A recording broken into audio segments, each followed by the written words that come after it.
अस्सलाम वालेकुम, मैं हूँ सादिया और मेरे चैनल का नाम है उम्मे सादिया। कैसे हैं आप सब लोग? उम्मीद है कि आप सब खैरियत से होंगे। आज हम बनाने जा रहे हैं स्पाइसी बिरयानी, जो कि बहुत टेस्टी बनती है और सबकी फेवरेट होती है। तो अपनी रेसिपी स्टार्ट करते हैं।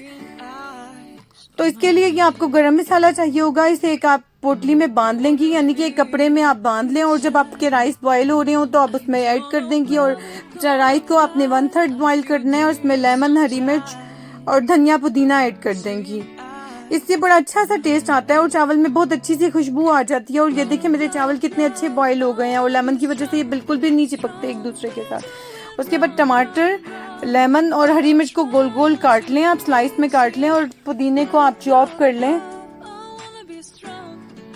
और ये देखिए मैंने पोटली निकाल के बाहर रख दिया। प्याज को काट के मैंने गोल्डन ब्राउन कर लिया है। और प्याज को निकाल देंगी, आप किसी भी बाउल में निकाल लें और थोड़ी देर के लिए फैला दें, टिश्यू पेपर पे फैला दें। और टमाटर का पेस्ट बना लें। 8-10 टमाटर का पेस्ट बनाएं, क्योंकि टमाटर से ही इसमें टेस्ट आता है। उसके बाद आप दही एक प्याली ले लेंगी, आलू बुखारा इमली ले लेंगी और चिकन को आप वॉश कर लेंगे। और चिकन को आप ऑयल में अच्छी तरह फ्राई कर लें। लहसुन 1 टेबल स्पून और अदरक भी 1 टेबल स्पून अब इसमें ऐड कर लें। और टमाटर की प्यूरी इसमें गोल्डन ब्राउन करके वो भी ऐड कर लेंगी। टमाटर की प्यूरी ऐड कर लेंगी।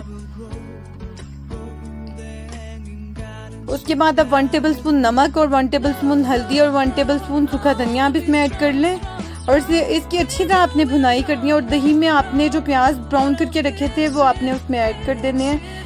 ये देखिए कितनी अच्छी मेरी लुक आ रही है कोरमे की, कितना प्यारा सा लग रहा है। और जब मैं इसे चावलों के साथ दही बिछाऊंगी तो बहुत अच्छा लगेगा। और नेशनल का मसाला मैंने इसमें यूज़ किया है, तो कुछ मैंने पहले ऐड कर दिया था और कुछ मुझे स्पाइसी कम लग रहा था तो मैंने मज़ीद इसमें ऐड कर दिया, क्योंकि बिरयानी जितनी स्पाइसी बनती है उतना ज़्यादा टेस्टी बनती है। और ये मेरा देखिए कलर कितना अच्छा कलर है। और मैं इसमें डार्क कलर, लाइट कलर दोनों ऐड करती हूँ, मुझे दोनों कलर बहुत अच्छे लगते हैं। तो अब आप उसी कढ़ाई में थोड़ा सा ऑयल ले लें और अच्छी तरह हर तरफ से आप ऑयल लगा दें। उसमें आप चावल की तह लगा देंगी एक। उसके बाद आप गोश्त डाल दें। तो इसका कोरमे में थोड़ा सा आप बिल्कुल खुश्क नहीं, ड्राई नहीं करेंगी इसके कोरमे को, थोड़ा सा आप इसमें पानी रहने देंगी। तो उससे बहुत ड्राई बिरयानी नहीं बनती है, वो ऐसे कांटे की तरह गले में चुभ रही होती है। थोड़ा जूसी जूसी बिरयानी होनी चाहिए, उसकी लुक होनी चाहिए, जो कि बहुत अच्छी लगती है, बहुत टेस्टी बनती है। कुछ लोग इसमें कलर भी ऐड करते हैं, जब चिकन ऐड कर लेते हैं उसके ऊपर एक कलर की तह लगा देते हैं ताकि चिकन पे भी कलर आ जाए। अगर आपको अच्छा लगता है तो आप इसमें ऐड कर लें, लेकिन मुझे इतना ज़रूरत नहीं महसूस हुई कि मैं इसमें यहाँ अलग से कलर ऐड करूँ, मैं लास्ट में ही कलर देती हूँ। तो अब ये देखें कि लाइट वाला कलर मैंने इसमें ऐड कर लिया है, कितना प्यारा सा कलर लग रहा है इसका। अब मैं इसके बाद इसमें डार्क वाला कलर ऐड कर लूँगी। इसमें 3 कलर्स आ जाते हैं, तो बहुत एक वाइट कलर आ जाता है और एक येलो और एक ऑरेंज सा कलर आ जाता है। उसके बाद मैंने बिरयानी मसाले के ऊपर भी थोड़ा सा डाल दिया है।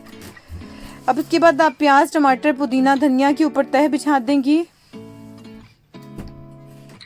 इन सब चीज़ों को अच्छा सा डेकोरेट कर दें, क्योंकि जितनी अच्छी आपकी प्रेजेंटेशन होगी आपको खुद को भी अच्छा लगता है, देखने वाले को भी अच्छा लगता है। और ये देखें कितनी अच्छी। और 10 मिनट का मैंने इसे दम दे दिया और दम खोलने के बाद मैं इसे देख रही हूँ तो कितना अच्छा लग रहा है। अब मैं इसे प्लेट में डिश आउट करूँगी, आपको दिखाऊँगी, ट्रे में अच्छी तरह से लगाऊँगी और उसके बाद मैं आपको दिखाऊँगी। ये देखिए मैंने कितना प्यारा बिरयानी तैयार कर लिया और ये मेरी फाइनल लुक है बिरयानी की। आप ज़रूर बनाइएगा। फिर मिलेंगे नई टॉपिक पे, नई वीडियो के साथ। अल्लाह हाफिज़।